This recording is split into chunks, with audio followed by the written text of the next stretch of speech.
জুলাই আন্দোলনে গণহত্যার দায়ে আওয়ামী লীগকে নিষিদ্ধের দাবিতে শনিবারও বিক্ষোভ হয়েছে জেলায় জেলায়।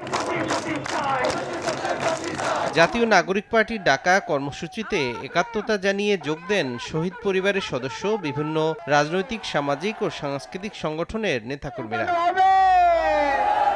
আন্দোলনকারীরা বলছেন, আওয়ামী লীগ নেতাদের বিরুদ্ধে মামলা হলেও গ্রেপ্তার করা হচ্ছে না, অনেকে এখনো প্রকাশ্যে ঘুরে বেড়াচ্ছে। এজন্য প্রশাসনের গাফিলতিকে দায়ী করছেন তারা। আওয়ামী লীগের যত হেল্পিং যত পাওয়ার আছে সবগুলোকে নিষিদ্ধ করতে হবে। স্বৈরাচারের ফাঁসি চাই, হাসিনার ফাঁসি চাই, আওয়ামী লীগের পতন চাই।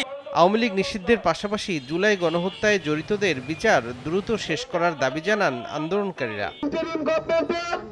এক এক করে 9টি মাস অতিক্রান্ত হয়ে গেছে, কিন্তু আওয়ামী লীগকে বিচারের আওতায় নেওয়া হচ্ছে না।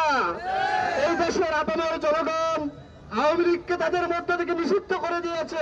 এরকম নৃশংস গণহত্যাকারী একটা দল কিভাবে এখন পর্যন্ত বাংলাদেশে নিষিদ্ধ না হয়, এবং ইন্টারিম আসলে কি বার্তা দিতেছে বাংলাদেশের ছাত্র জনতাকে? ইন্টারিম সরকারের কাছে আমাদের আবেদন, দ্রুততম সময়ে আপনারা এদের নিষিদ্ধ ঘোষণা করুন এবং সন্ত্রাসী সংগঠন হিসাবে বিচারের আওতায় নিয়ে আসুন।